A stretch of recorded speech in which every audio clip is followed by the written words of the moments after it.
Mwenendo wa kesi hii umekuwa mzuri na leo tumehitimisha rasmi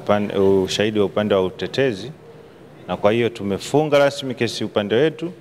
na tumeomba tarehe nyingine kwa ajili ya kuleta hoja za majumuisho pamoja na tarehe ya hukumu. Hoja za majumuisho, final submission ni hoja za majumuisho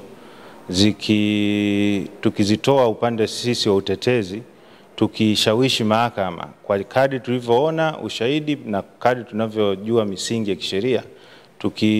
tukieleza mahakama kwamba kwa mujibu wa ushahidi na kwa mujibu wa sheria tunaona kwamba